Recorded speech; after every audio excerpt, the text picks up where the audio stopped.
Caché derrière une vitre blindée, gardée par un ordre mystérieux de chevaliers. Les chercheurs auraient-ils trouvé la relique qu'Hitler convoitait, le Saint Graal?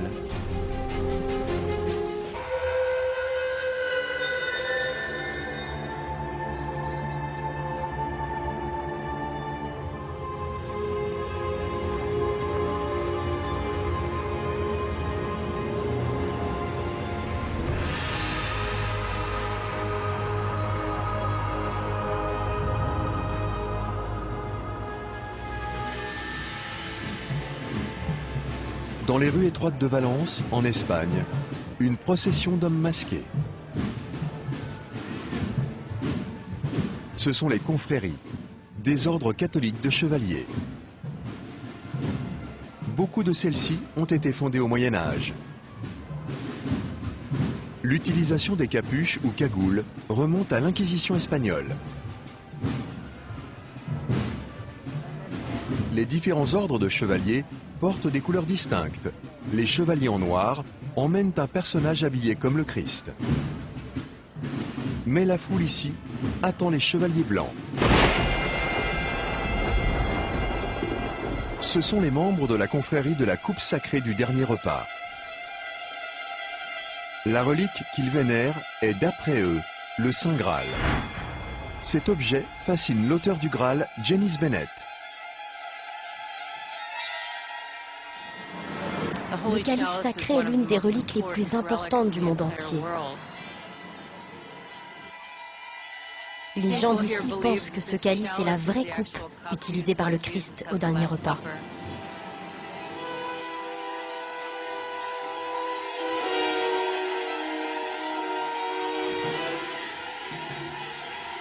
Mais la coupe de cette procession n'est qu'une relique.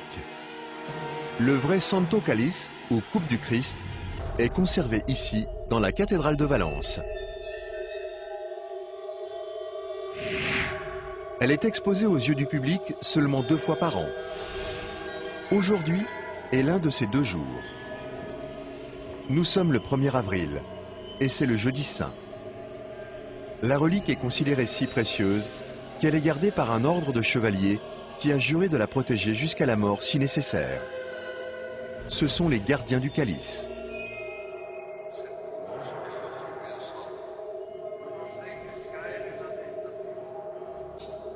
Il existe une vive controverse sur l'existence même du Saint Graal.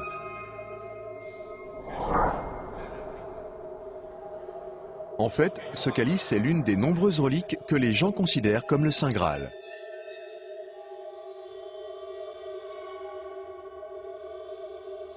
À travers l'histoire, les Graals ont dû être protégés des chasseurs les plus diaboliques et sans pitié.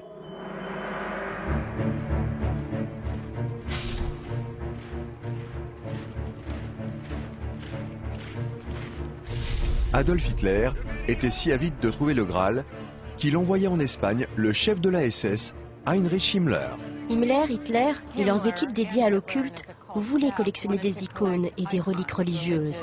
Ils les pensaient capables de leur donner des pouvoirs. Mais selon la légende, le calice du Saint Graal possède aussi des pouvoirs sombres. En 1744, un prêtre a fait tomber le Saint Calice. Il s'est cassé en 4 morceaux. La coupe a été réparée. Mais en l'espace de quelques jours, le prêtre mourut.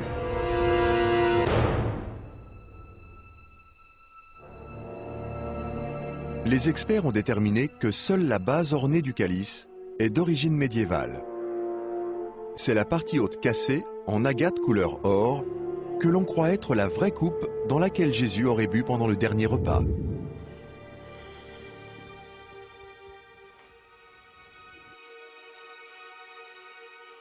Janice Bennett est venue ici pour voir si le calice de Valence est vraiment la coupe du dernier repas dont on parle dans la Bible.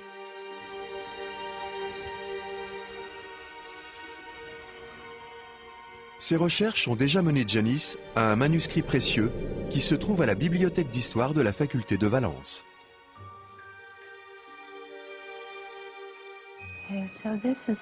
Alors voici la traduction d'un document en latin qui date du VIe siècle.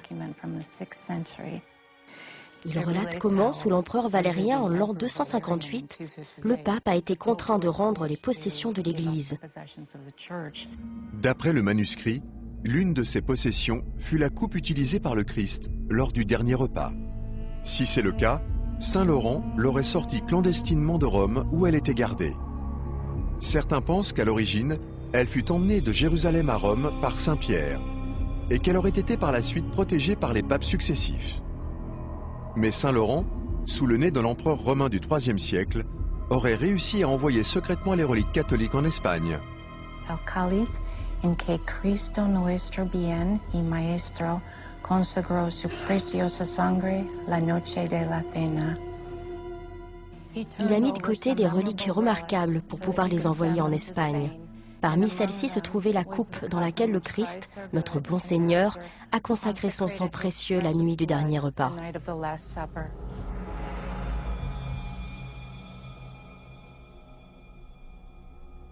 Donc, ce tout petit manuscrit situe la coupe en Espagne au IIIe siècle. Mais est-ce que la coupe de Valence est cette même coupe ?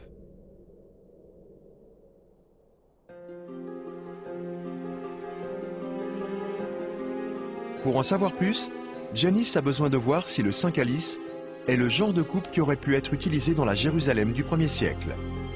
Pour cela, elle a besoin d'aide. La recherche du Graal part maintenant vers la Terre Sainte.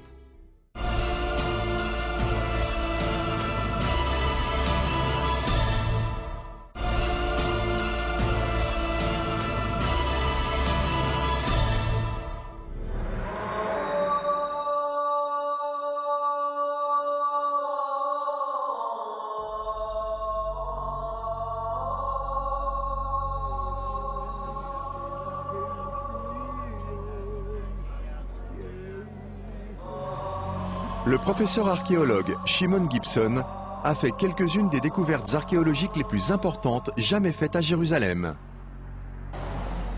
Il vit et travaille à Jérusalem depuis 35 ans et a réussi à construire une image détaillée de cette ville au 1er siècle, entièrement basée sur des preuves archéologiques. Les reliques étaient souvent réalisées par les églises pour gagner un revenu provenant des pèlerins voyageant en Terre Sainte. Janice se demande ce que Shimon pensera du calice de Valence. Je vois qu'il y a une séparation qui peut être faite entre la tasse qui est au-dessus et le pied, la partie inférieure. Nous savons que la partie inférieure du calice a été réalisée dans la période médiévale. Mais le bol lui-même a l'air d'être tout à fait dans le style romain. Ce genre de rouleau sphérique avec une ligne qui est immédiatement au-dessous du rebord, ces larges bases évasées et plates sont typiques de la vaisselle romaine en calcaire que nous connaissons au 1er siècle, à l'époque où Jésus était à Jérusalem. Dans les représentations de la scène, le Graal est généralement dépeint comme étant en métal précieux, parfois en bois. Mais le calice de Valence est en pierre.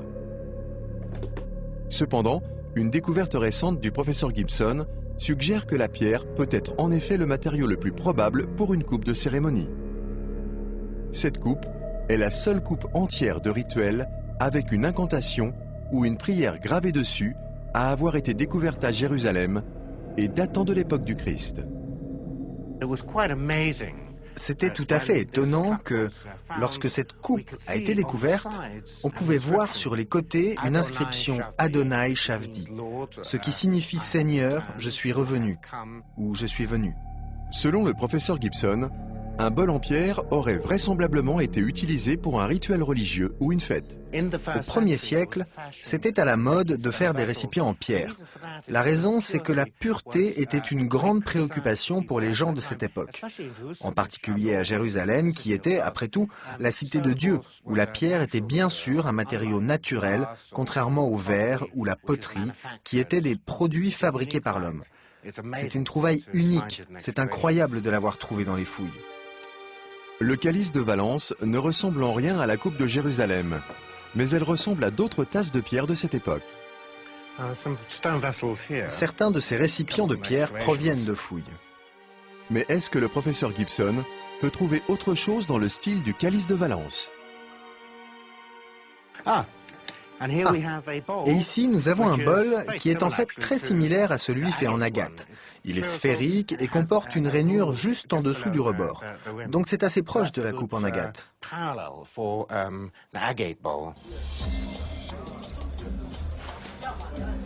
Le calice de Valence est en agate. Le prochain défi du professeur Gibson est de trouver à Jérusalem l'endroit d'où provient la pierre précieuse. Sa recherche le mène dans l'un des plus anciens marchés de la ville.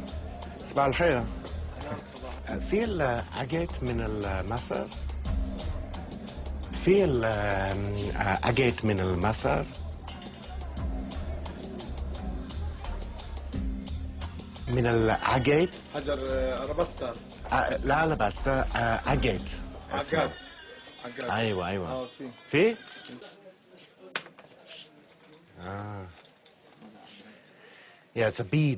Oui, c'est une perle en agate. Ce sont des pierres semi-précieuses. C'est quelque chose que vous vous attendez à trouver dans le coin.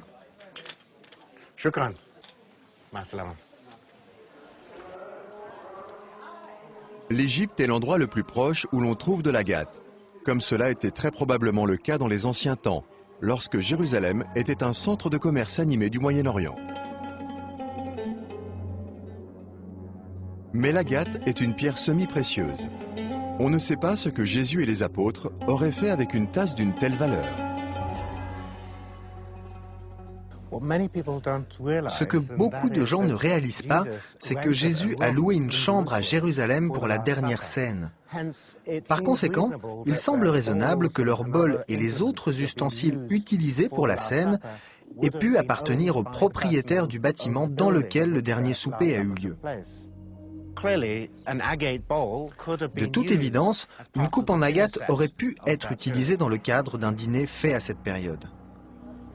Bien sûr, il est impossible de prouver si ce calice est ou non la coupe réellement utilisée par le Christ. La science et la foi ont toujours eu un avis divergent sur cette question. De retour en Espagne, la quête du Saint Graal de Janice Bennett doit prendre une nouvelle direction. Une direction qui implique le chasseur de Graal le plus sinistre de l'histoire moderne. Adolf Hitler était obsédé par l'idée du Graal. Il croyait, comme beaucoup d'autres, que le Graal possédait des pouvoirs mystérieux. Son personnel, dédié aux affaires occultes, croyait que le Graal était caché en Espagne et que l'indice clé se trouvait dans l'un des opéras wagnériens préférés d'Hitler, Parsifal.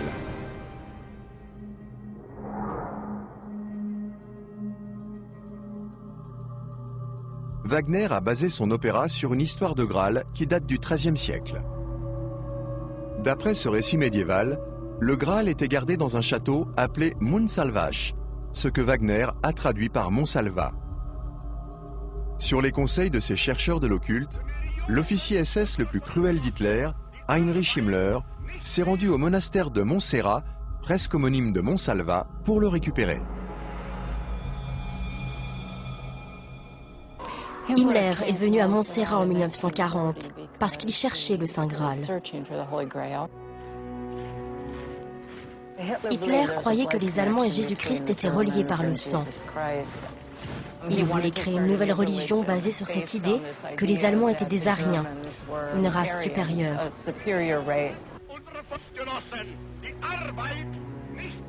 Il croyait que le Saint Graal lui conférerait des pouvoirs surnaturels et la capacité de gagner la guerre.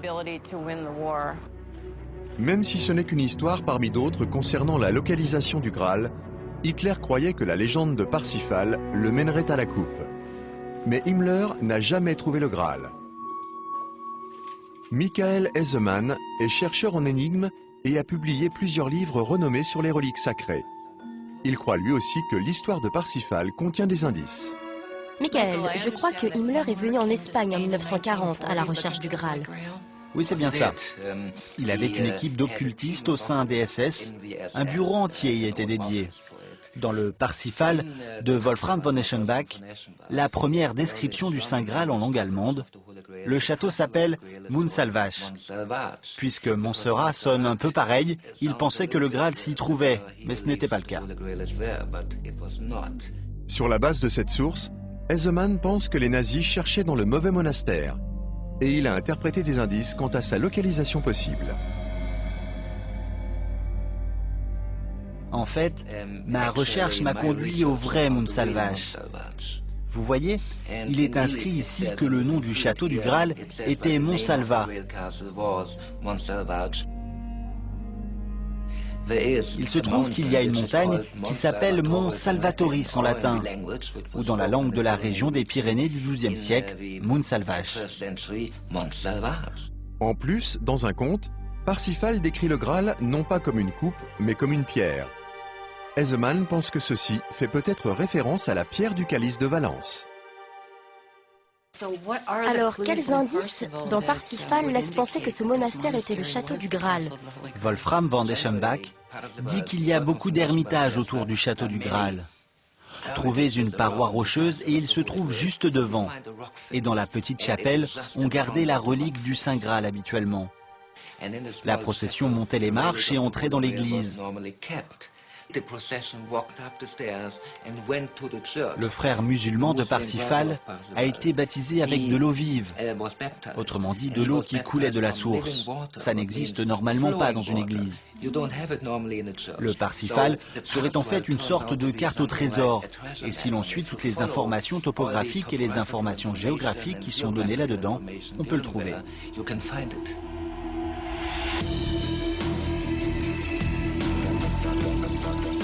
Afin d'investiguer la théorie de Ezeman par elle-même, Janice part vers le nord, du monastère médiéval de Montserrat sur la côte méditerranéenne à la région montagneuse des Pyrénées espagnoles.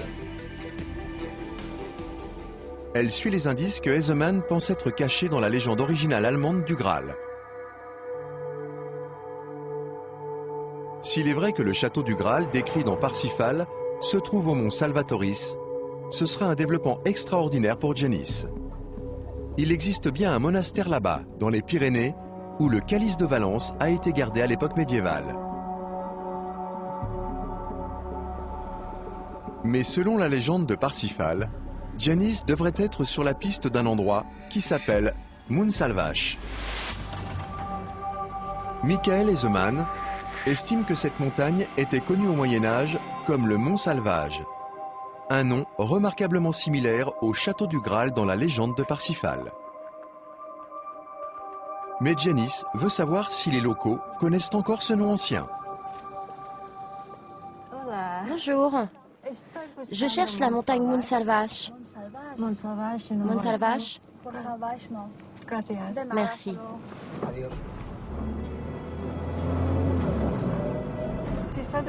Elle dit qu'elle n'a jamais entendu parler de Montsalvache, mais qu'il y a une montagne tout près d'ici qui s'appelle San Salvador.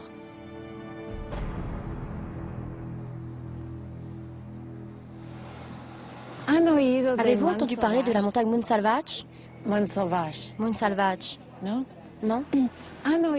Avez-vous entendu parler de la montagne Montsalvache? Non? Merci. Personne ne semble reconnaître l'ancien nom de Montsalvache. Alors, Janice va au musée de la ville pour rencontrer un guide local qui connaît l'histoire du secteur. Monsieur, je cherche la montagne Montsalvache. Vous connaissez? Montsalvache, Montsalvache. ça pourrait être par ici. On l'appelait San Salvador.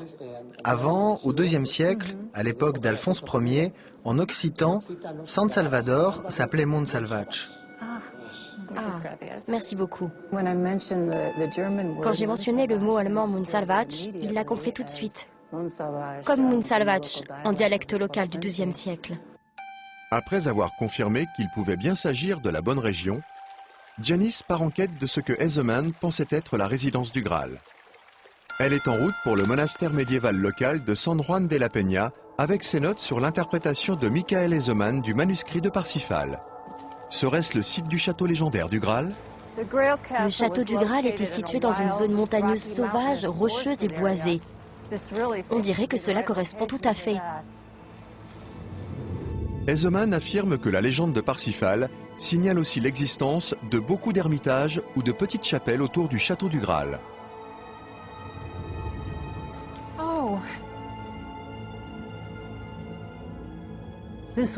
C'est l'un des indices de Michael, qu'il y en avait beaucoup autour du château du Graal.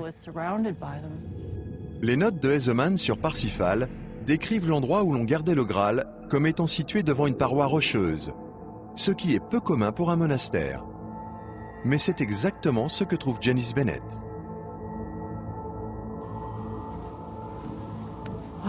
Waouh, c'est incroyable. C'est magnifique. Si l'on en croit la légende de Parsifal, c'est à l'intérieur de ce monastère médiéval que se trouvait la cachette du Saint Graal.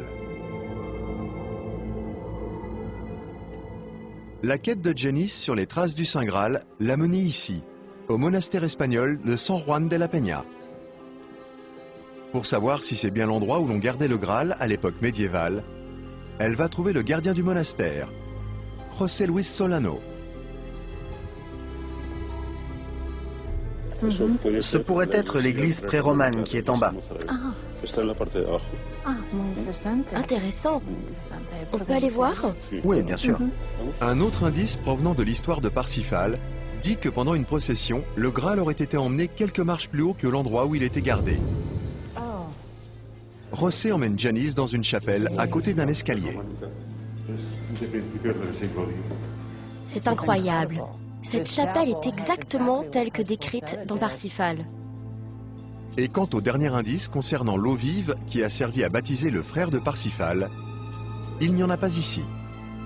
Mais il y a des signes qui ne trompent pas, qui démontrent bien qu'il y en a eu. On voit très bien ici sur le mur où l'eau a coulé de sa source, du rocher vers le bas. C'est incroyable. C'est fabuleux.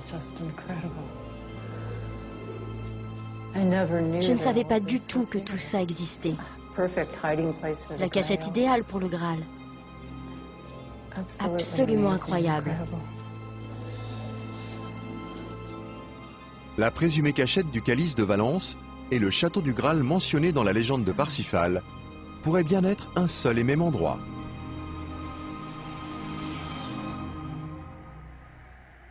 L'histoire de Parsifal raconte comment il a monté un escalier vers une grande salle et a été témoin d'une procession transportant le Graal à travers une porte.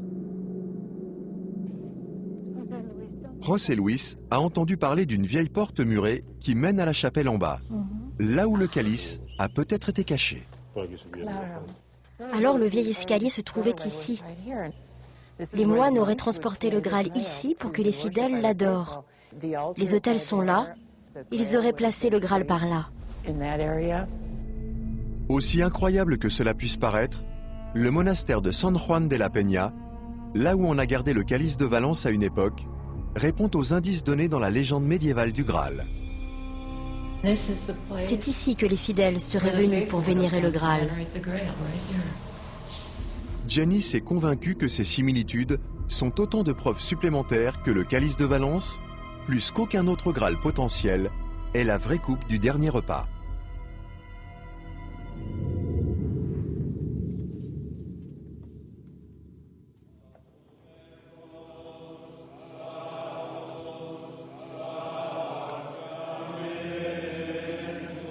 De retour à la cathédrale de Valence, derrière des portes verrouillées et en dehors de la portée du public, le Saint Calice, l'une des plus vénérées et fortement gardées des reliques au monde, est remis dans son coffret blindé.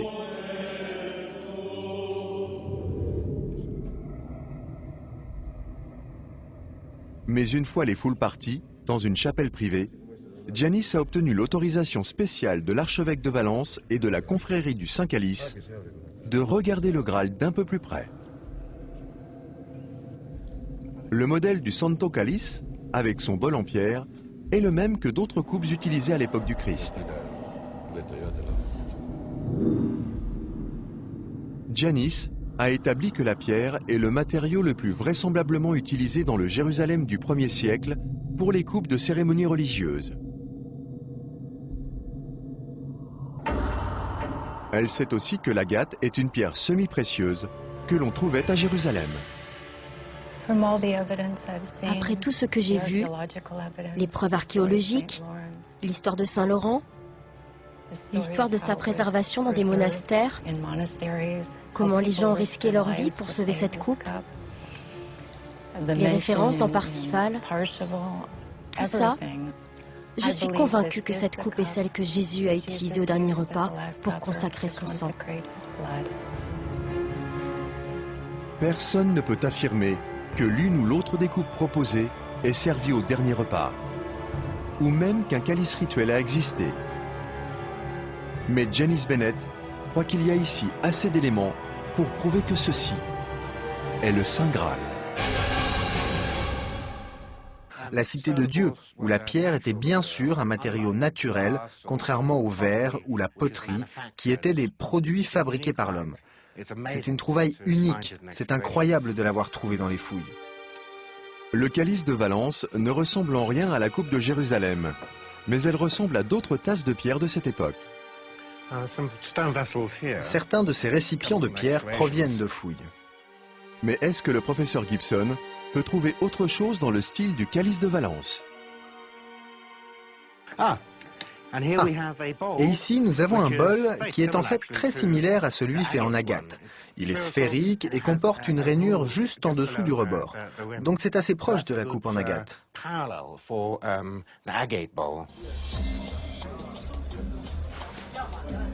Le calice de Valence est en agate.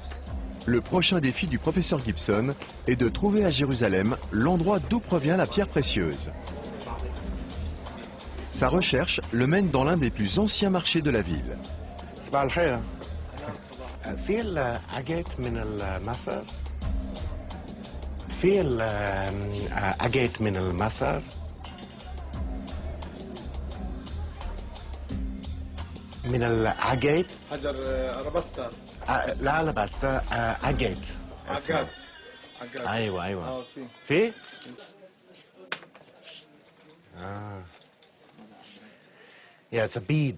Oui, c'est une perle en agate. Ce sont des pierres semi-précieuses. C'est quelque chose que vous vous attendez à trouver dans le coin.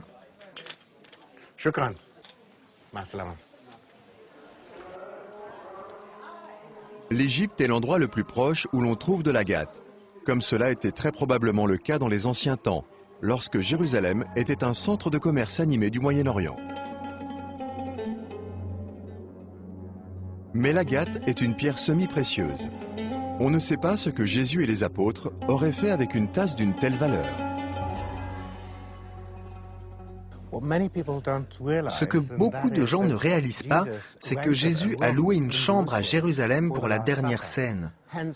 Par conséquent, il semble raisonnable que leur bol et les autres ustensiles utilisés pour la scène aient pu appartenir au propriétaire du bâtiment dans lequel le dernier souper a eu lieu.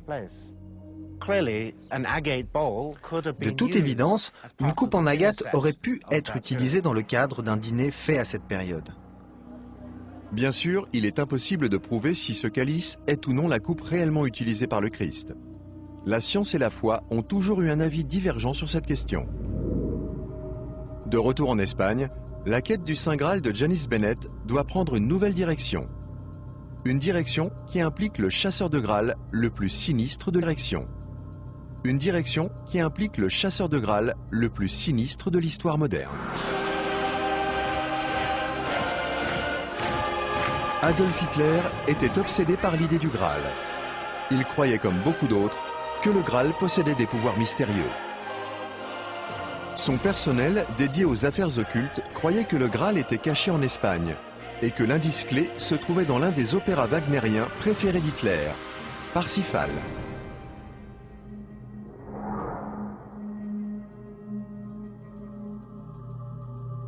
Wagner a basé son opéra sur une histoire de Graal qui date du XIIIe siècle. D'après ce récit médiéval, le Graal était gardé dans un château appelé Montsalvasch, ce que Wagner a traduit par Montsalvat. Sur les conseils de ses chercheurs de l'occulte, l'officier SS le plus cruel d'Hitler, Heinrich Himmler, s'est rendu au monastère de Montserrat, presque homonyme de Montsalvat, pour le récupérer. Himmler est venu à Montserrat en 1940 parce qu'il cherchait le Saint Graal. Hitler croyait que les Allemands et Jésus-Christ étaient reliés par le sang. Il voulait créer une nouvelle religion basée sur cette idée que les Allemands étaient des Aryens, une race supérieure.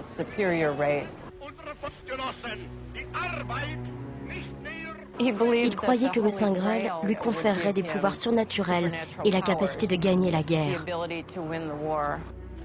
Même si ce n'est qu'une histoire parmi d'autres concernant la localisation du Graal, Hitler croyait que la légende de Parsifal le mènerait à la coupe. Mais Himmler n'a jamais trouvé le Graal.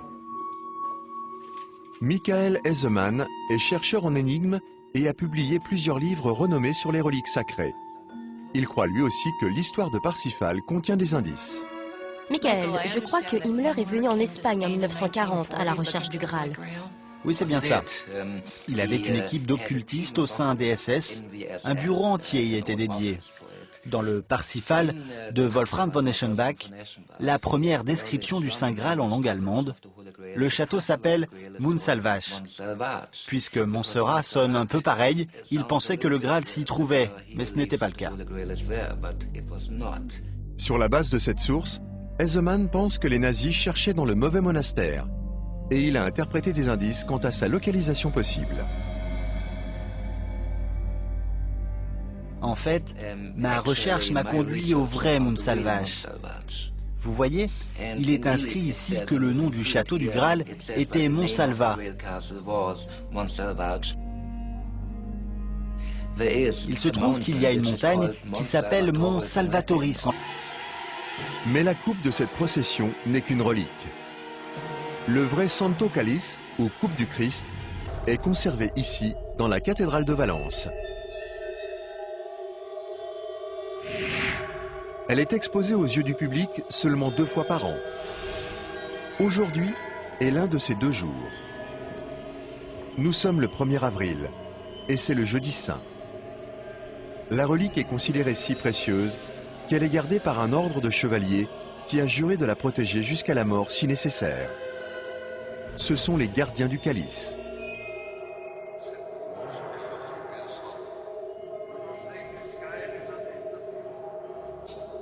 Il existe une vive controverse sur l'existence même du Saint Graal.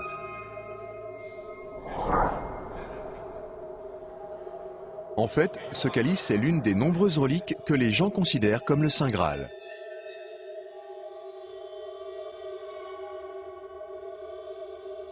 À travers l'histoire, les Graals ont dû être protégés des chasseurs les plus diaboliques et sans pitié.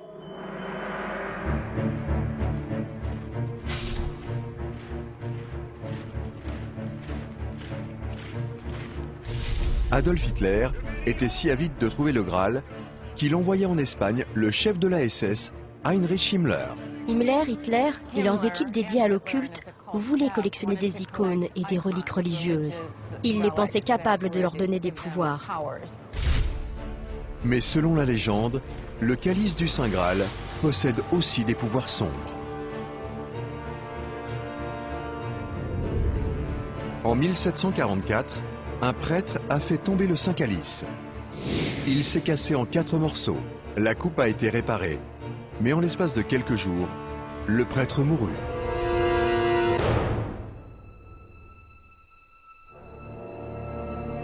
Les experts ont déterminé que seule la base ornée du calice est d'origine médiévale.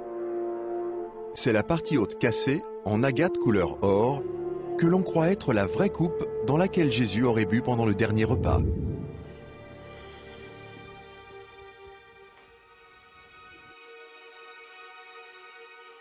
Janice Bennett est venue ici pour voir si le calice de Valence est vraiment la coupe du dernier repas dont on parle dans la Bible.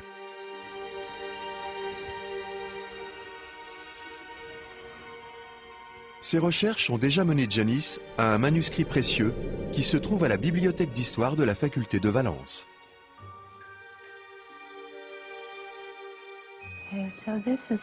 Alors voici la traduction d'un document en latin qui date du VIe siècle. Il relate comment, sous l'empereur Valérien, il se trouve qu'il y a une montagne qui s'appelle Mont Salvatoris en latin, ou dans la langue de la région des Pyrénées du XIIe siècle, Montsalvasch. En plus, dans un conte, Parsifal décrit le Graal non pas comme une coupe, mais comme une pierre. Heisemann pense que ceci fait peut-être référence à la pierre du calice de Valence. Alors, quels indices dans Parsifal laissent penser que ce monastère était le château du Graal? Wolfram von Eschenbach dit qu'il y a beaucoup d'ermitages autour du château du Graal. Trouvez une paroi rocheuse et il se trouve juste devant. Et dans la petite chapelle, on gardait la relique du Saint Graal habituellement. La procession montait les marches et entrait dans l'église.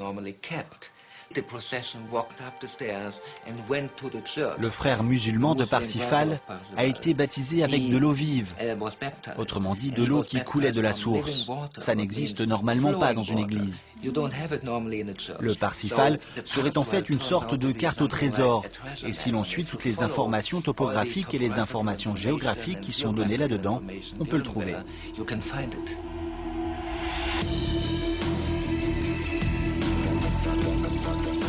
Afin d'investiguer la théorie de Hesemann par elle-même, Janice part vers le nord, du monastère médiéval de Montserrat sur la côte méditerranéenne à la région montagneuse des Pyrénées espagnoles. Elle suit les indices que Hesemann pense être cachés dans la légende originale allemande du Graal. S'il est vrai que le château du Graal décrit dans Parsifal se trouve au mont Salvatoris, ce sera un développement extraordinaire pour Janice. Il existe bien un monastère là-bas, dans les Pyrénées, où le calice de Valence a été gardé à l'époque médiévale. Mais selon la légende de Parsifal, Janice devrait être sur la piste d'un endroit qui s'appelle Montsalvache. Michael Hesemann estime que cette montagne était connue au Moyen-Âge comme le Mont Salvage, un nom remarquablement similaire au château du Graal dans la légende de Parsifal. Mais Janice veut savoir si les locaux connaissent encore ce nom ancien. Bonjour. Je cherche la montagne Montsalvache. Montsalvache? Merci.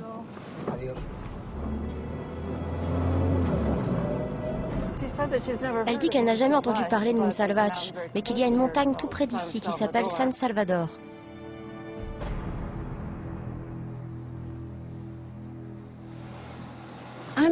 Avez-vous entendu parler de la montagne Montsalvache? Mais la coupe de cette procession n'est qu'une relique.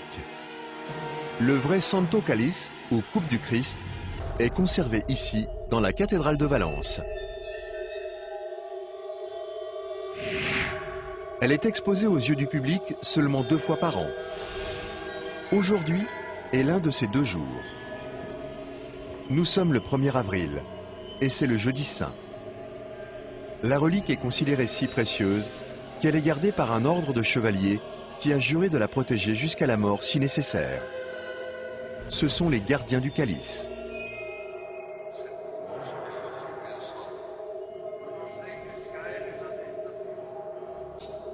Il existe une vive controverse sur l'existence même du Saint Graal.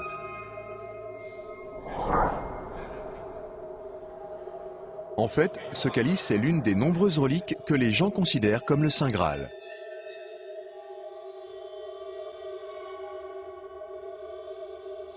À travers l'histoire, les Graals ont dû être protégés des chasseurs les plus diaboliques et sans pitié.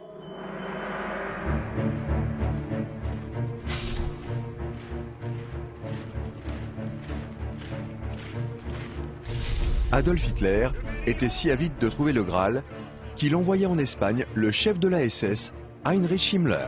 Himmler, Hitler et leurs équipes dédiées à l'occulte voulaient collectionner des icônes et des reliques religieuses. Ils les pensaient capables de leur donner des pouvoirs. Mais selon la légende, le calice du Saint Graal possède aussi des pouvoirs sombres. En 1744, un prêtre a fait tomber le Saint Calice. Il s'est cassé en 4 morceaux. La coupe a été réparée. Mais en l'espace de quelques jours, le prêtre mourut.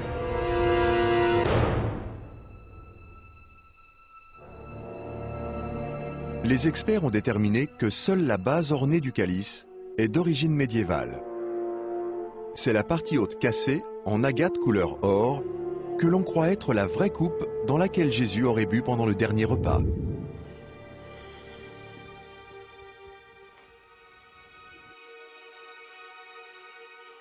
Janice Bennett est venu ici pour voir si le calice de Valence est vraiment la coupe du dernier repas dont on parle dans la Bible.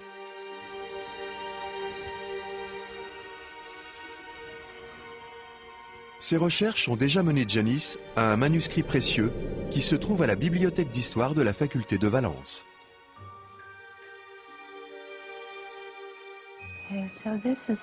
Alors voici la traduction d'un document en latin qui date du VIe siècle. Il relate comment, sous l'empereur Valérien en l'an 250, Il vit et travaille à Jérusalem depuis 35 ans et a réussi à construire une image détaillée de cette ville au 1er siècle, entièrement basée sur des preuves archéologiques. Les reliques étaient souvent réalisées par les églises pour gagner un revenu provenant des pèlerins voyageant en Terre Sainte. Janis se demande ce que Shimon pensera du calice de Valence. Je vois qu'il y a une séparation qui peut être faite entre la tasse qui est au-dessus et le pied, la partie inférieure. Nous savons que la partie inférieure du calice a été réalisée dans la période médiévale. Mais le bol lui-même a l'air d'être tout à fait dans le style romain. Ce genre de rouleau sphérique avec une ligne qui est immédiatement au-dessous du rebord, ces larges bases évasées et plates sont typiques de la vaisselle romaine en calcaire que nous connaissons au 1er siècle, à l'époque où Jésus était à Jérusalem. Dans les représentations de la scène, le Graal est généralement dépeint comme étant en métal précieux, parfois en bois. Mais le calice de Valence est en pierre. Cependant, une découverte récente du professeur Gibson suggère que la pierre peut être en effet le matériau le plus probable pour une coupe de cérémonie. Cette coupe est la seule coupe entière de rituel avec une incantation ou une prière gravée dessus à avoir été découverte à Jérusalem et datant de l'époque du Christ. C'était tout à fait étonnant que, lorsque cette coupe a été découverte, on pouvait voir sur les côtés une inscription Adonai Shavdi, ce qui signifie Seigneur, je suis revenu, ou je suis venu. Selon le professeur Gibson, un bol en pierre aurait vraisemblablement été utilisé pour un rituel religieux ou une fête. Au 1er siècle, c'était à la mode de faire des récipients en pierre. La raison, c'est que la pureté était une grande préoccupation pour les gens de cette époque, en particulier à Jérusalem, qui était, après tout, la cité de Dieu, où la pierre était bien sûr un matériau naturel, contrairement au verre ou la poterie, qui étaient des produits fabriqués par l'homme. C'est une trouvaille unique, c'est incroyable de l'avoir trouvée dans les fouilles. Le calice de Valence ne ressemble en rien à la coupe de Jérusalem, mais elle ressemble à d'autres tasses de pierre de cette époque.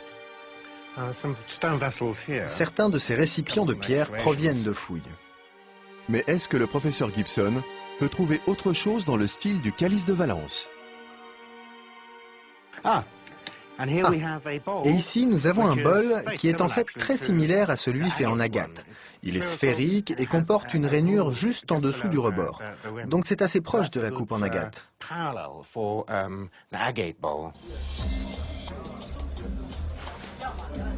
Le calice de Valence est en agate. Le prochain défi du